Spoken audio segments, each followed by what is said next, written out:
Paulie, what's going on? What's up, man? What's happening? All good. So how late is it over there in Italy? How's what? How late is it over there in Italy right now, or is it early? No, it's early. It's afternoon. It's 3:30 in the afternoon. Oh, okay, good. So obviously, man, I wanted to get you on. I'm sure you've heard the big news. Crawford came out and confirmed on Twitter how he's gonna shock the world, and he's always had the skills in his back pocket.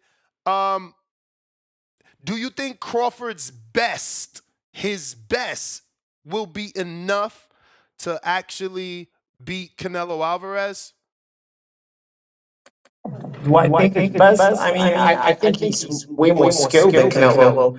I'm not sure that he's got enough to overcome the size difference. Weight class exists for a reason. I think that I think he's a overall he's a better fighter. I'll say that. He's a better fighter than Canelo. He's got he's a way more versatile fighter.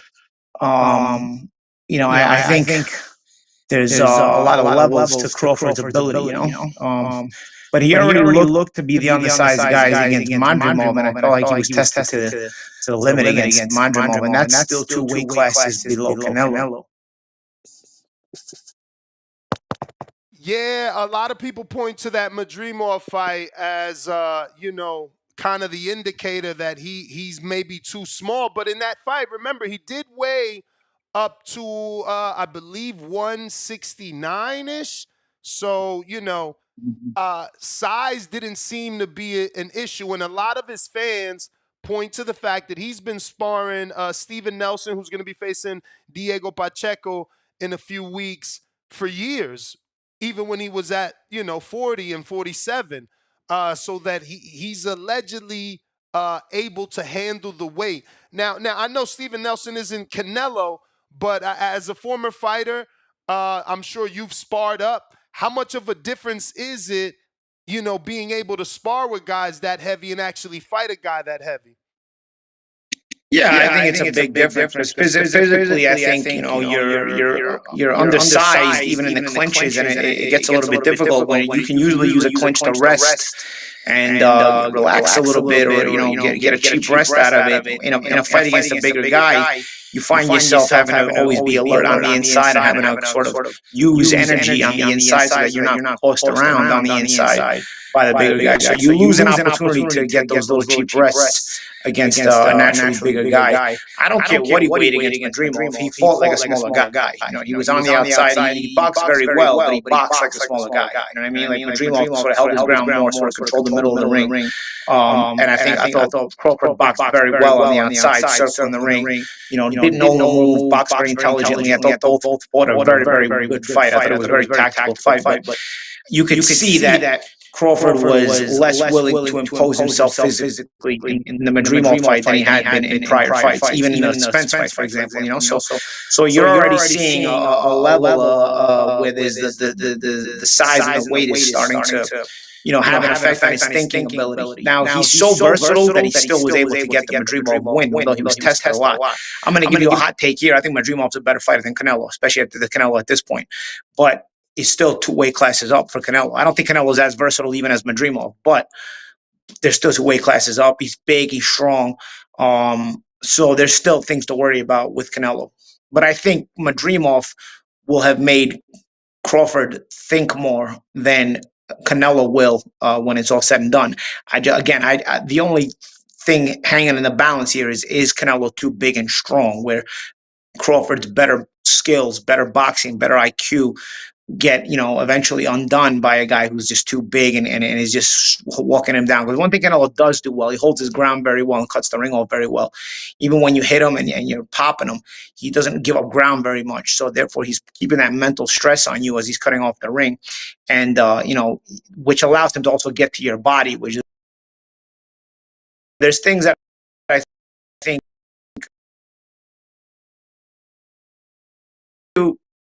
there's things to keep in mind, man. Listen, I'd have rather seen Canelo fight the top super middleweights personally, but I think when I also think that the other option could have been Canelo against like a Jake Paul, I'm thankful that we got Canelo against Crawford instead. So there's pros and cons to it.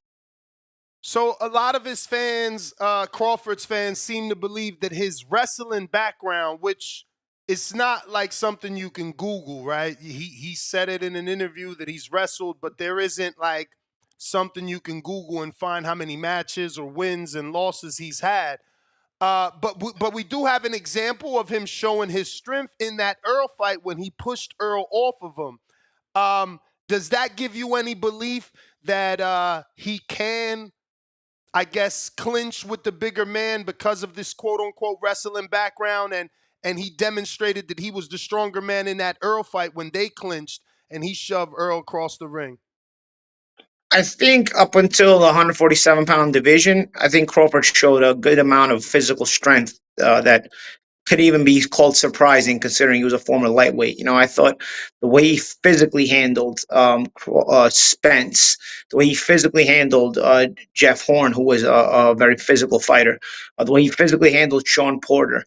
I think that says a lot for the fact that his physical strength does hold up well, but again, once you got to the Madrimov fight, you already started seeing some chinks in the armor a little bit as far as the physicality, the ability to be physical for Crawford, the ability to, have that physical strength advantage, even against guys that might be bigger. You started to now see a guy like Madrimov who sort of was imposing himself a little bit more physically, and Crawford had to use other elements of his game to get that win in a very competitive fight.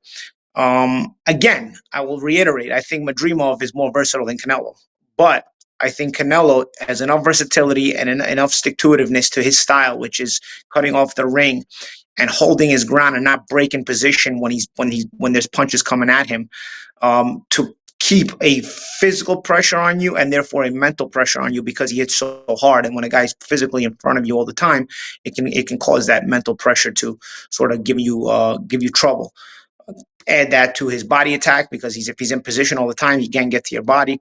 So there's things to worry about with Canelo. But I don't think if Crawford's going to win, there's not going to be anything physical that he's going to do well. I think if anything, he can hope to nullify some parts of Canelo physically. Hope to. I don't know if he can, but I don't think Crawford, and whatever alleged wrestling background he has or anything like that, is going to allow Crawford to have any advantage in the clinches or any advantage physically, from a physical strength perspective. If Crawford is to win this fight, it's going to have to be with his IQ. He's going to have to know how to take it as well, because there's going to be moments where, especially to the body, he's not easy to hit to the head, but I think to the body, Canelo is going to be able to get to those shots. But then again, you also have to consider Crawford's sneaky body attack as well. So, again, it's an interesting fight. Again, I'd rather seen Canelo fight the top super middleweights. I think he's ducked them shamelessly. But when you consider that, Canelo is at a point where boxing is at a point where it lets its stars do absolutely anything they want with no criticism and no consequences. We could have also got Canelo against Jake, which would have been absolutely ludicrous. So, the fact that we got Canelo against Crawford is, sort of, you got to look at it from a glass half full perspective. It's something that's going to interest a lot of people. Can you try, with your boxing knowledge, and I guess give an argument to those people that believe Crawford is the most skilled fighter since Floyd that Canelo has faced? Do you believe that? Does Crawford have the skill, timing, athleticism, and defense of a Floyd, or is he just the next best as skilled fighter that Canelo has faced? Because we have to consider Dimitri Bivol as well.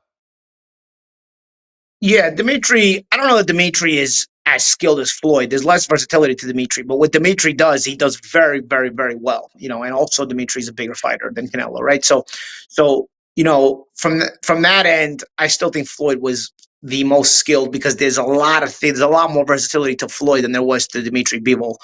And that's saying a lot because, again, Dimitri Bivol does what he does, but he does it so, so well that it's hard to undo. I actually thought Bivol beat better BF too, and it didn't got robbed, in my opinion. But having said that, I think Crawford has that level of versatility that Floyd had, in that there's a lot of things he can do.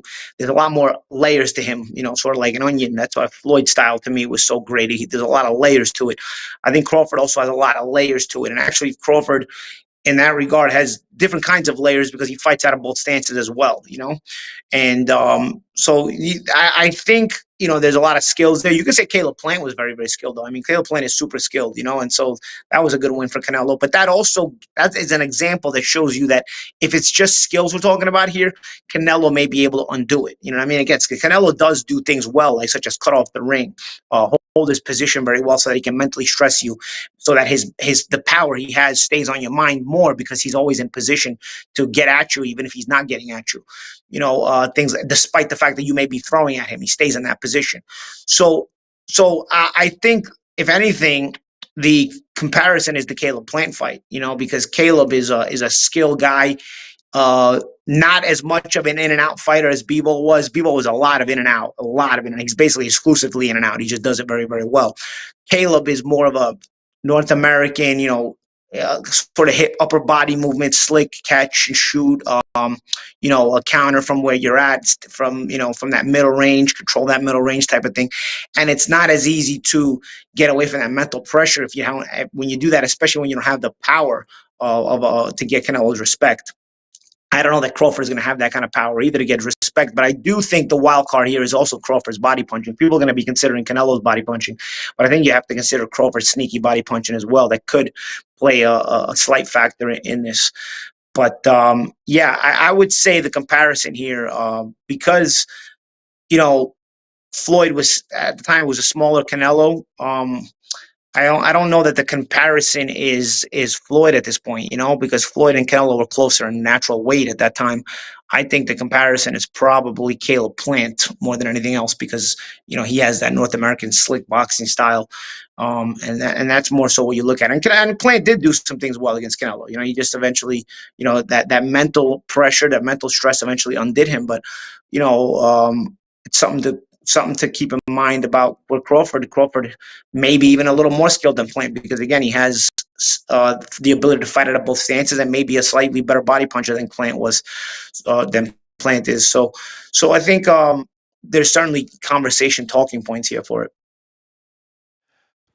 You haven't gone to the Ukraine and become a two-time champion, defeating Sinchenko, a European fighter. How difficult is that style? Because if you go through Crawford's resume, he's getting criticized for the Madrimov fight, but can a fighter just have a style that gives him difficulties? He's still getting by, but it seems that Eastern European style gives him difficulties. Velasquez dropped him. If you remember, the Victor Postal fight was the first unification.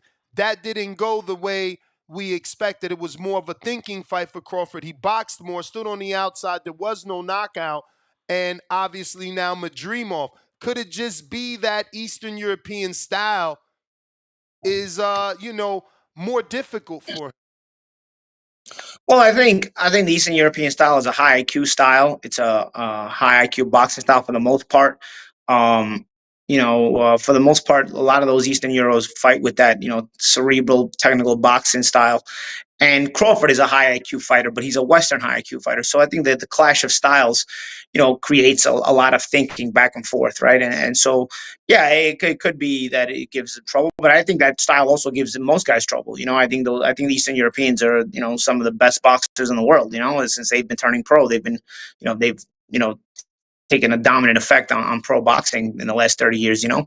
So I don't think that's something bad to say that Crawford is challenged a little bit by the Eastern European style. I think it's more so a credit to him to have had to maybe think a little bit more in those fights and yet still be able to come out on top. I thought the Madrimov fight, I thought it was razor close. I was very impressed with the fact that he had such a skilled guy in front of him and also a bigger guy in front of him and had to think all 3 minutes of every round consistently and was able to do that. I think that mental stress will have been sort of a training ground for what he may deal with Canelo. Because with Canelo, it may not be as high of an IQ style as Madrimov, but there's a more physicality to it because he's bigger, And again, Canelo himself may be a better body puncher than Madrimov, or probably is a better body puncher than Madrimov. So So I think that there's probably some mental preparation there from the Madrimov fight and going into the Canelo fight. But again, there's also things you saw in the Madrimov fight that you start to wonder, is he going to be able to deal with certain things? You can say the Eastern European style tested him, but I don't know if it's that, because Eastern European styles, they test anybody. I mean, if we're all intents and purposes, I mean, Canelo probably lost the first two fights against Golovkin, I mean, who doesn't really get tested against Eastern European fighters? It's a solid style. Well, I wasn't saying it as a knock, more to say those Eastern Europeans gave him slight trouble. Canelo is not that. He's the exact opposite of a, you know, uh, Victor Postal and Madrimov. I mean, he's not going to do all the feints of Madrimov. He certainly feints, but not as much as Madrimov was feinting. So I just, was trying to say it that it's a he'll have, obviously it'll be difficulties with Canelo, but it won't be the same issues that he's got Canelo, European. well, the thing with Canelo is he's typically goes in with a game plan. If you watch him, and when it goes good, he looks like he's got versatility because it's going good, and so he does different things. It's going good, but if you notice, when it's not going good for Canelo, do you ever actually see adjustments in the fight on the same night? I'll give him credit for making the adjustment in the second Golovkin fight. I didn't think he won the second Golovkin fight, but the fact that he made an adjustment for game plan wise in the second Golovkin fight was impressive.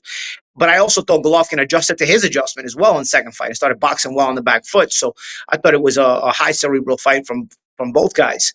But on the night, I rarely see Canelo, when it's not going good, be able to suddenly make a change and adjustment in his style on the same night, mid fight, and sort of say, oh, okay, let's bring this back my way and let's take a dominant effect on the fight. I thought Caleb had early success, but I thought it was Canelo's consistency with the pressure from the goal that eventually undid him. I thought he had trouble with Lara, never really made an adjustment all night. Was close in the end. Bivol, I thought he packed it in about halfway through and just decided I'd rather go the distance than try to win this fight and get knocked out. Floyd, pretty much the same thing. He didn't really, even attempt to make an adjustment and was content to go the distance once he was outclassed. So I don't know. Can Crawford get him to that point? I'm not quite sure, because again, he's smaller, so you could see Golovkin. I mean, you can see Golovkin, Canelo using that sort of Golovkin-X type of pressure, the pressure that he put on Golovkin in the second fight, the pressure that he put on Plant, that even if it's not going great in the early rounds, he knows that extra pressure, cutting off the ring and doing all that kind of stuff, may sort of bring a little bit of exhaustion to the boxing style of Crawford. I could see that very much. I could very easily see that being Canelo's go-to. Yeah, even if and Crawford could have some early success, but Canelo looking to, stay with that pressure, stay with that intelligent cutting off the ring pressure, and maybe try to break him late the way he was able to break Caleb late. But Crawford has the Madrimov fight in his back pocket, saying, "Hey, man, I dealt with this all night kind of pressure with the guy staying right in front of me." And don't get me wrong, there was moments where Crawford backed up Madrimov too, but for the most part, Madrimov position-wise stayed in Crawford's face, and it was a real cerebral back and forth fight where there wasn't a lot between them, and Crawford was able to not get exhausted mentally and physically. He was able to stay with what he was doing and stay with the game plan and execute. So he got that in his back pocket. I say, I can do this, but it's going to take a 3 minutes of every round type of performance. Who's hungry? I do think Crawford's hungrier than Canelo right now. I do think that. I think if it comes down to it, where both guys have to sort of dig down, I think Crawford's more willing to than Canelo. I don't see Canelo especially at this point in his career, really caring much if it's not going his way to try to go for the gusto. I don't even think he was doing that much in his prime if it wasn't going his way, let alone now. While I think Crawford still has a super competitive spirit to him, to where even at his age, if it was hanging in the balance, he'd still go for it. I think the Madrimov fight really, for me, it was more impressive to me than I think it may be to most people, because it was so much of a stressful fight for him. I could see the stress in that kind of fight, because I know that kind of fight what it is. And I don't think to the naked eye it appeared to be as stressful as it may have been to somebody who understands a little bit more. because it was such a tactical fight. But I was very impressed with the way he handled that, again, in a very close fight. I wanted to move on to the people's questions, but since you mentioned that fight so much, I need to find out your scorecard because you said razor thin. So is that 7-5? I had an 8-4, and like you, I also had Bivol beating Beterbiev and thought he was robbed. Yeah, I thought Beterbiev lost the fight to Bivol. But I had Crawford 7-5. It can get to 6-6. I couldn't give Madrimov 7 rounds. So I think there's an argument for a 6-6. I couldn't give that. I couldn't find a 7th round to really be like, okay, like, do you even have an argument for Madrimov to win the fight? I know some of my European friends over here in Europe, where I'm actually at right now, said like, oh no, they robbed Madrimov over there. I said, I don't know. I thought Madrimov fought a very good fight. I thought it was a brilliant fight fought by both guys. It was really beautiful to watch from, from a cerebral point of view, from a tactical point of view. But at the same time, I couldn't give Madrimov more than 6 rounds at most, and I personally had it 7-5 for Terrence. Can you see 8-4, or do you think that I'm being too generous? Crawford. I think it'll be a little generous. Yeah, I thought it was a 7-5, 6-6 fight. I thought Madrimov, held, put in his own work, did well too, and also not just physical, but mentally stressing as well, and putting, Crawford in certain positions, and Crawford had to sort of respond back.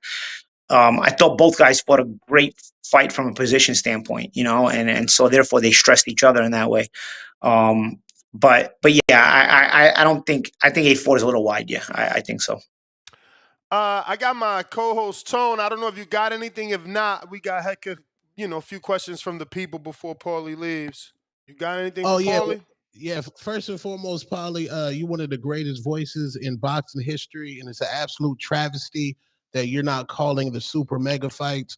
Oh man, I was gonna go there. I was waiting to get past the call. Oh, do you feel blacklisted because you're with ProBox and Gary Jonas has said some? He says no about Turkey Al-Sheikh, and I feel like you haven't gotten an invite to nothing yet, and you deserve. Honestly, I don't feel like I'm blacklisted. I just feel like, there's only certain positions in this business. So only so many spots in this business, certain positions, and people have them. And there's qualified people that have them. I also love the fact that I work with ProBox TV. I think, I think it's an underratedly good channel. I think besides the boxing shows we do, the talk shows we do, I think we put on some very, very good fights. And I think it would be a shame if more people didn't start to subscribe to the channel, and then eventually, this channel maybe would disappear because, boxing fans just didn't take to it when they should have. I think we play a very good role in the boxing business with a channel like this, with these sort of middle tier fights that have sort of disappeared off of TV, like the Tuesday Night Fight series, the Friday Night Fight series, the Showbox series. I think it's a very important tier to keep on television. And I think if we're not there, nobody else is doing that, so at least not like us, not as consistently as us, and not with emphasis that we put on it.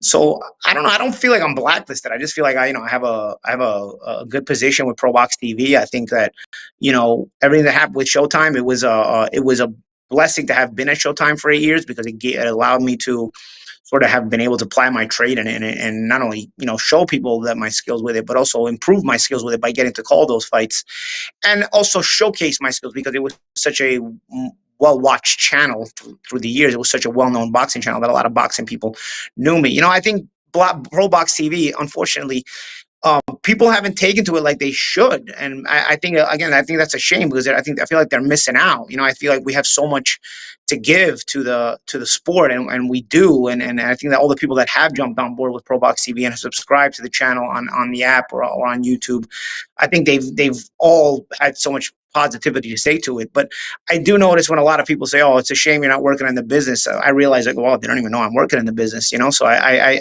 do think that's a shame that more people haven't taken to ProBox TV, because I feel like, especially that we're a worldwide channel and not just a local national channel, I think boxing fans are sort of undercutting themselves. So, and honestly, the channel keeps growing, but it would grow faster if people would take to it. And I think it would do a lot, even it'd do a lot more within the business. So I personally am very happy to be at Pro Box TV. I get to, be in Florida. I get to, it's good weather. It's a lot of New Yorkers live there at this point, and I get to work with some really cool people, and we do some really good stuff. So I like the growth that we've brought to the table. So I've, again, I don't think I'm blacklisted. I think the channels themselves are blacklisted themselves. I mean, look at it, guys. I mean, Showtime's off the air now. There's rumors that ESPN is going to leave. I mean, HBO is gone. What does blacklisted mean? I mean, the channels themselves are disappearing. So I actually feel very, very blessed that I have a chance to work with good people at Pro Box TV, and I can actually be myself, which is not something that's that easy to find in a corporate world where people, sort of try to steer you like a remote control and try to tell you what to say and what to do and so on and so forth. So I appreciate the fact that I'm at Pro Box TV, and if everybody else is blacklisting me, I don't really feel that. I feel like, I still get the occasional calls for side jobs and whatnot. I also work with BYB Bare Knuckle pretty regularly. I think it's an opinion, I guess. I meant specifically not being called by Turkey Al-Sheikh. I feel like you've done so much international commentary with Sky in the past. There's certainly places that you could have fit in. I haven't seen him invite you, to those functions.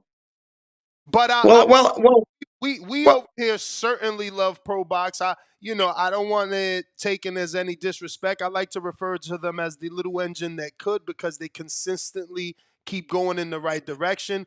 Last year, you guys introduced international telecasts to Pro Box and went on the road. They did the Lamont Roach fight in his home. You guys are certainly becoming a figure in the sport, and it's like you said, Boxing After Dark and all those shows like that are gone, and that's the void that Pro Box is filling.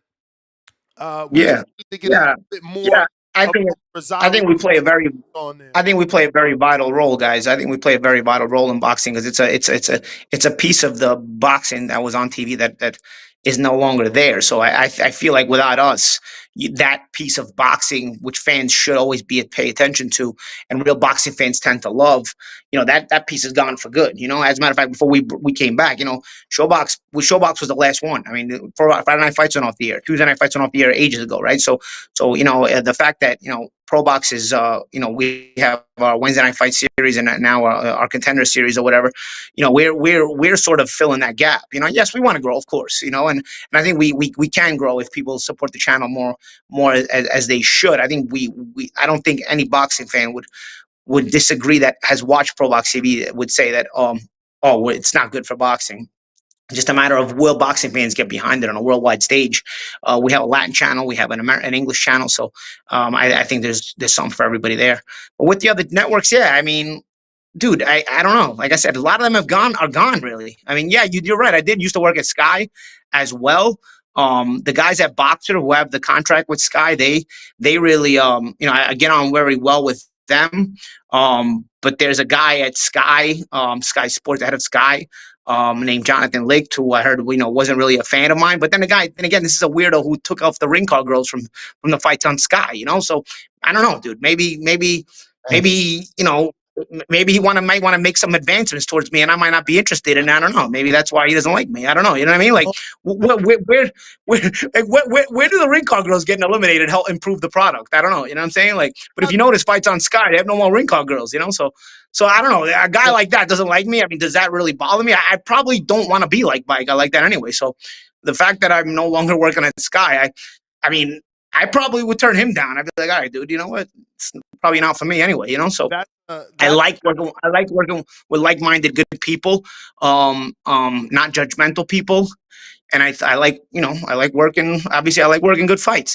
As far as Turkey Al-Sheikh, I think Turkey had liked us in the beginning. We made some criticism, but I didn't think it was bad criticisms. I thought it was healthy criticisms trying to improve the product of what we like to see.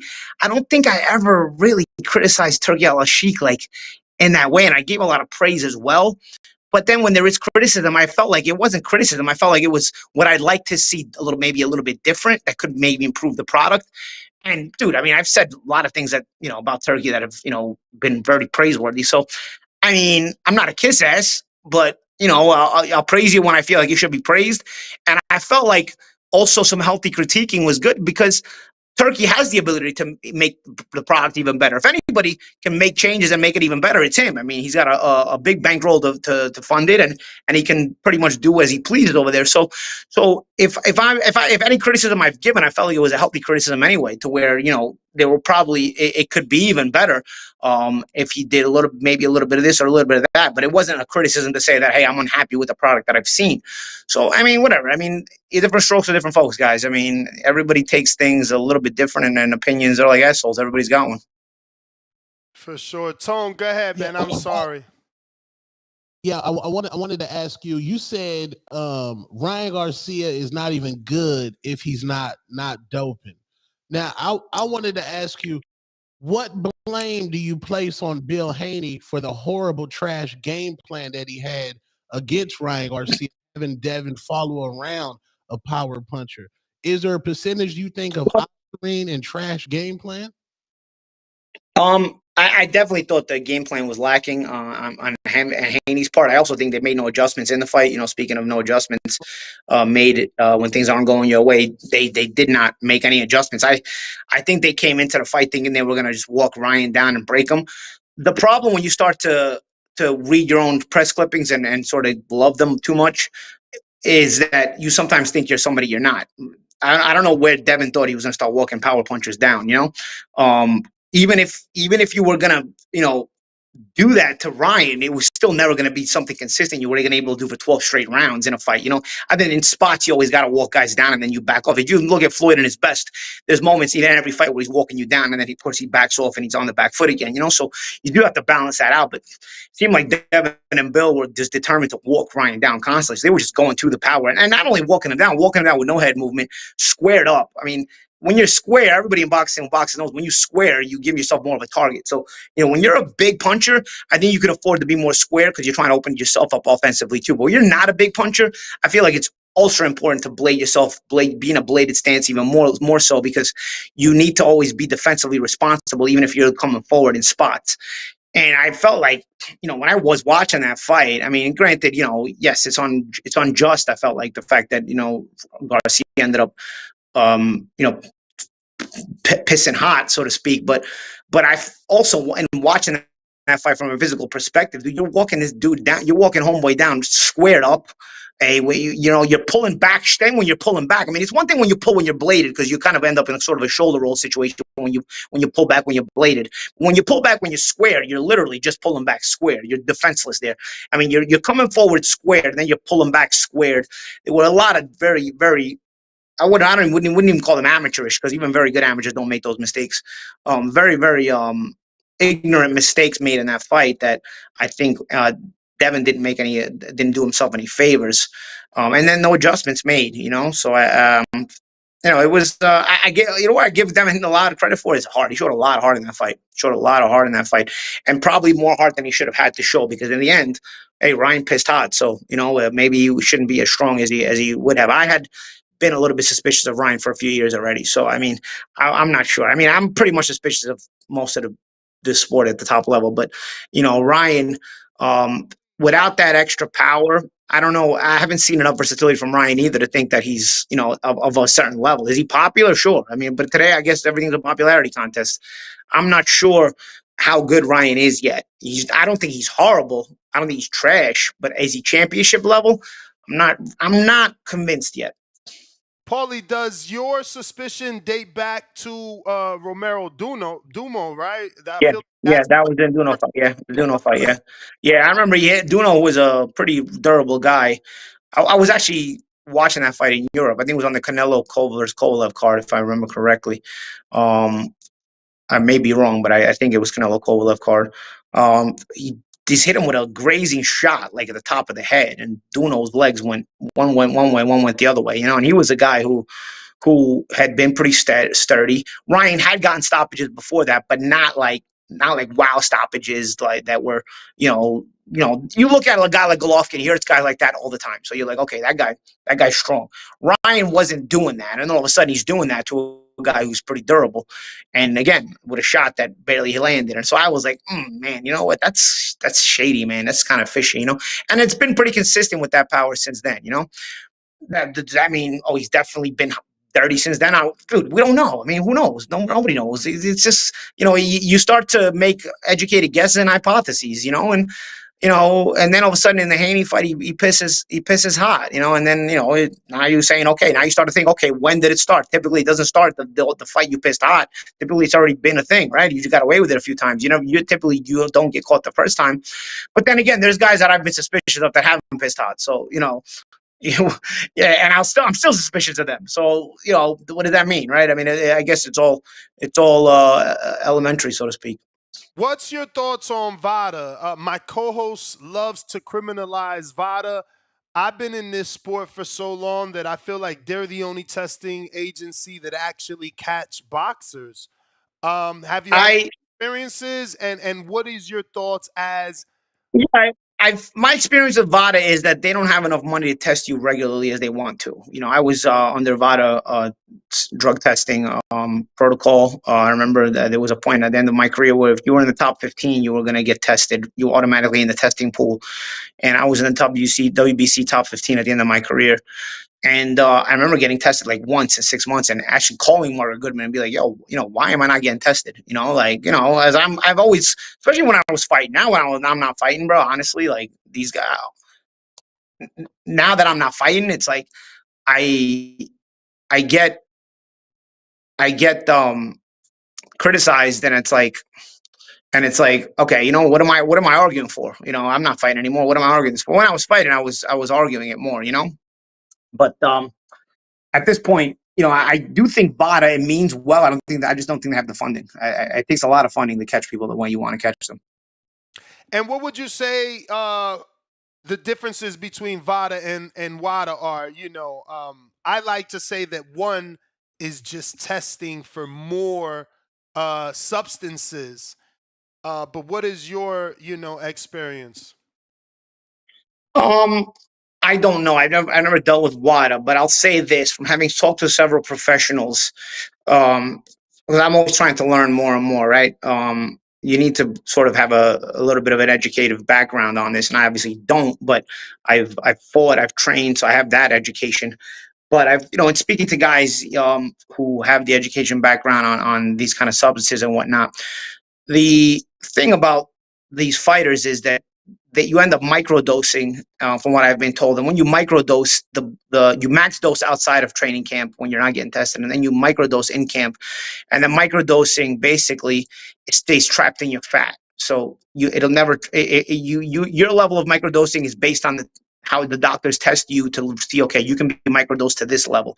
Somebody else may be microdosed to a little lesser, a little higher level, whatever it is that stays trapped in the fat that's in your body.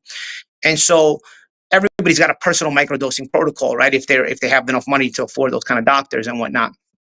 And when you microdose and it stays trapped in the fat, it doesn't matter if you're randomly drug tested, randomly blood tested, because it'll never escape into the blood.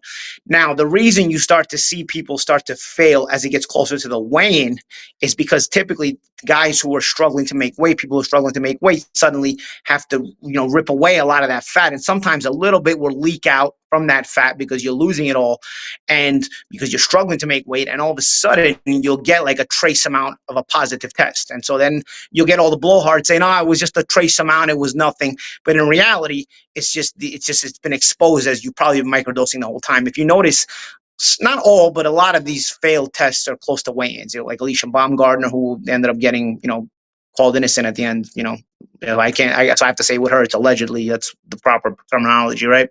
Because she was officially cleared, but she was caught close to the weigh-in.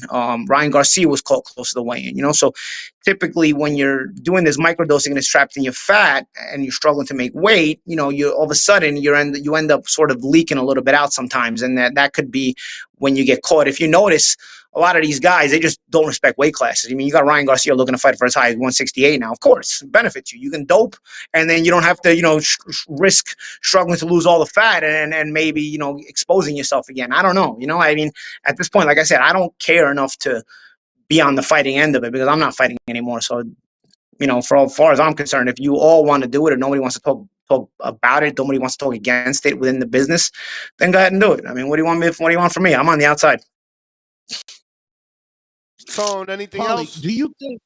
Yeah, I believe you're on record saying that Shakur Stevenson could beat Gervonta Tank Davis, but do you think that Keyshawn Davis poses more of a threat to Gervonta Tank Davis now more than Shakur? Being that we don't know if Shakur, at some points in that fight, Shakur's gonna have to stand there and fight Gervonta. No, I don't think Shakur has to stand there and fight Gervonta. I think there's spots where you pick your spots where you are sort of sitting and you catch the other guy off guard. Like, for example, Gervonta is very dangerous once he's set, right? Once he's set, he's kind of moving that head. He's also got those snap twitchy muscles. But if Gervonta is sort of in motion, or Gervonta is in a left or right motion, or sort of a front to forward and back motion and whatnot, he's not really set to punch. There's moments where you can sort of step on the gas and sort of get them, And I feel like a guy like Shakur will know how to step on the gas there and take off the gas when Gervonta is sort of set, and sort of be more safe when Gervonta is set by working off the jab and working off the safer punches than control him. I just feel like Shakur is the best fighter in and around those weight classes, and I think people fall in love with power. I think Gervonta Davis is a very good fighter. I don't think he cares to do anything to show his greatness, though. I'm not really sure that he's ever really cared about that. I think it's more so he's sort of branding himself, and I think it's sort of the modern day athlete where they don't really care about greatness. They don't really care about being the best. They sort of want you to tell them they're the best. They want you to lie to yourself. They want you to lie to the world, but and they get mad at you if you don't. But they themselves sort of kind of know that they want to sort of play this image where they look like they're the best, but in reality they're just trying to steal the money. And you still got to be a certain level to even get to that point to be able to play that game. But I feel like Western fighters are very, very much to blame on this, because you look at Eastern fighters, they just fight each other. They fight everybody. But you look at Western fighters, they're looking to create a brand by fighting, second and third tier contenders. And I feel like Gervonta's like that. I mean, I feel like Gervonta, I'd love to see just how good Gervonta is. I feel like he's got a lot of potential, a lot of talent. But I've never seen a guy who's actually blatantly and outright said, "I'm not really hungry anymore. I might retire." And never has a Hall of Famer on his resume. I think that's laughable. Actually, the guy hasn't fought a single Hall of Famer on his resume, and he's already saying he's talking like he's Floyd, like he accomplished it all, and he can say I might just walk away because I've done this and it just bores me. He actually didn't do much, when you think about the guy, the level that was available for him to fight, and the level that he actually chose to fight, and he's fought some decent opposition. He's got some pretty good wins on his record, but they're not fights like, for example, like Floyd beat Diego Corrales when he was 23, bro. I don't think Gervonta has a win like that on his record yet. I mean, I don't even think Gervonta's fought a guy like that on his record. Obviously, he's undefeated, so for him to have a win on his record like that would mean that he would have won it if he's undefeated. But he hasn't fought a guy like that. He hasn't taken. I think those guys exist. I really do. I think Shakur Stevenson, for example, exists. I think Lomachenko was in his orbit, and Lomachenko in his prime was in his orbit. I think even Tevin Farmer was around, who I think is always a tricky, risky fighter, and even now past his prime has shown some pretty dangerous characteristics in the Zepeda fight. And again, it's not a knock on Davis for what he could be. I myself, as a boxing fan, I'm curious as to what Davis could be. I rate him as a fighter, but I don't know how good he is because I've not seen him against of a certain level. I rate the Frank Martin win. I do think it was a good win. I rate the Pedraza win. I think it's a good win. Even the Pitbull Cruz fight, I think it's a good win.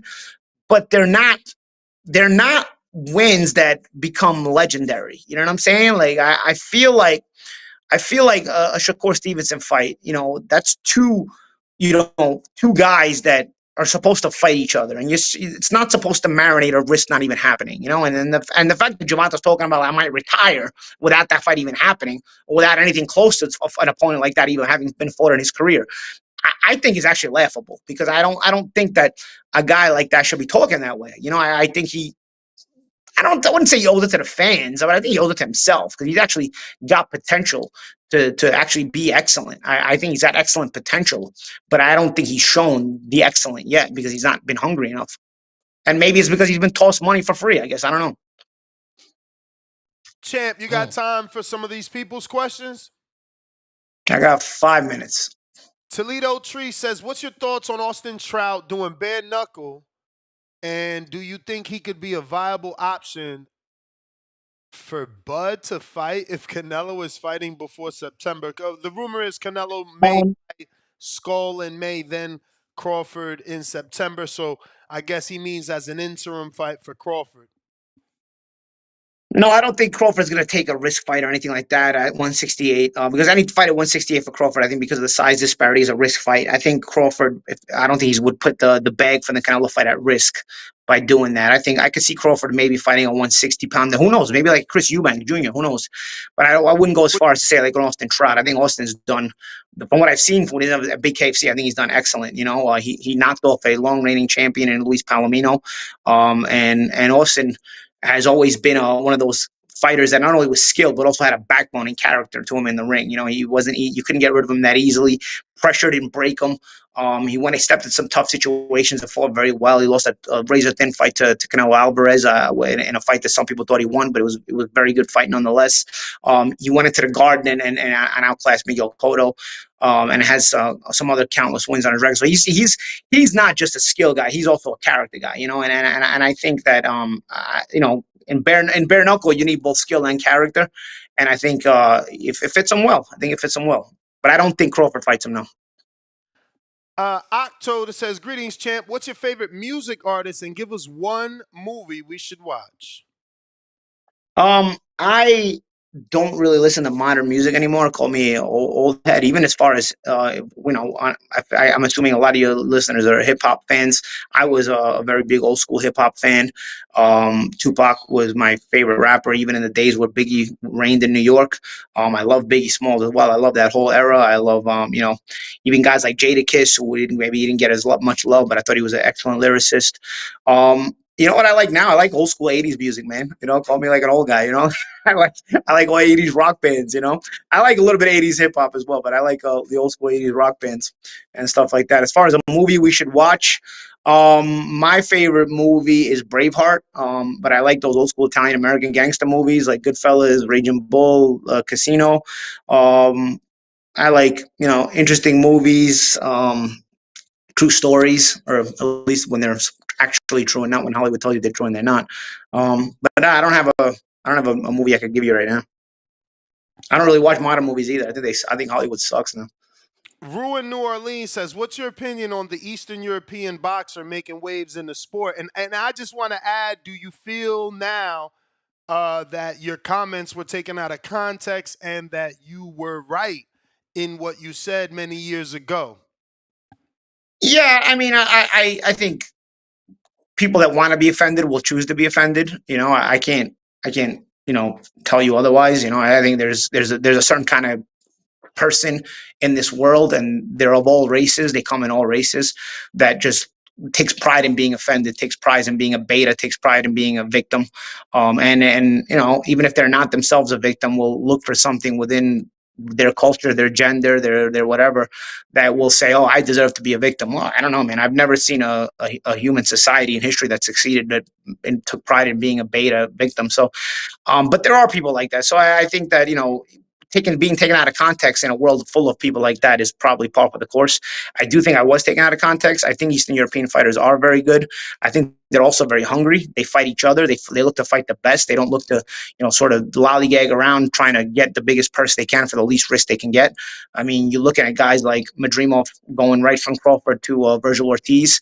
You look at Sergey Bohachuk, who went from Virgil Ortiz, and he was about to fight Madrimov as well, but, you know, Madrimov ended up taking the Virgil Ortiz fight. yeah, I think if you look at all the Eastern Euros, they want all the smoke. They can't always get it. Like people criticize Golovkin for his resume, but Golovkin was constantly trying to fight the best fighters. It's just he wasn't able to get them in the ring, right? So I don't think you'll find an Eastern European fighter that doesn't want all the smoke. Maybe Lomachenko at the end of his career now is probably tired of looking for all the smoke and not getting the credit he deserved for it. So now he's saying, okay, I think I don't want this anymore. But you look at a Eastern European fighter in his prime, they want all the smoke, and that's what I love. That's what made us love our Western fighters in our prime. Look at Muhammad Ali. Muhammad Ali is the benchmark for wanting all the smoke. He wanted all the smoke in his first generation, then he came back, and there was another generation, and he took on all the smoke there too. I don't think there's a prime fighter, there's an excellent fighter, there's a great fighter in Ali's generation that he didn't fight. There's not a heavyweight you can think of in Ali's generation that he didn't fight. Yet there's going to be always fighters in modern day generations that didn't fight each other, that were always in each other's orbit, that were good fighters and didn't fight each other. Because now people are trying to steal the bag instead of trying to be the best. I got It's Canon. Peace, Paulie. Champ, you have a deep love and knowledge for the art of boxing. Have you ever thought about becoming a coach someday? Remember I asked you this in Gleason's, oh man, Yeah. ago was this? Are you ready? Yeah. Yeah, I don't know that I would want to train fighters. I'll give some words of advice. I'll even, give you a couple lessons here and there in terms of, little cerebral stuff I may think of and stuff like that. I've had those kind of conversations with fighters and people and stuff like that, but I don't think I have the wherewithal in me to have the patience to be in the gym each and every day in a training camp. I give those kind of trainers credit. I don't know that I have that because fighters, I have been a fighter. Fighters, we're kind of spoiled in some ways. We want things our way, especially in camp. That when we're making weight, we're a bit of babies at times, and I don't knock that, but I don't want to deal with that. I don't want to deal with that myself at my age. What's your thoughts on Porter taking that job on with Marquise Taylor? Yeah, I think it's interesting. I give those guys again. A guy like Sean and anybody who's done that, I give them credit because you've been on the other side of it, and you know what it's like to deal with yourself. You know what it's like to deal with fighters in general. You have been one, especially at a high level fighters. It takes a certain amount of humility to do that. It also takes a lot of patience, and you got to have the love for the game. And I think Sean has a love for the game. For sure, for sure. Let's see. We got a few more. You still got time, right? 1 minute. 1 minute. 1 minute. All right. So last question is coming from once this thing refreshes. All right. Last one here. Candy Slimness says, just want to say thanks for your honesty on the drug testing issue. Ryan went from Screech in boxing gloves in 2019 to looking like a full-time bodybuilder in 2024. Something is definitely up. Yeah, I think if people, talk enough about it, maybe something will change in the sport. But I think it's something that's here to stay. Unfortunately, I'm just glad I'm not fighting anymore, so I don't have to deal with it.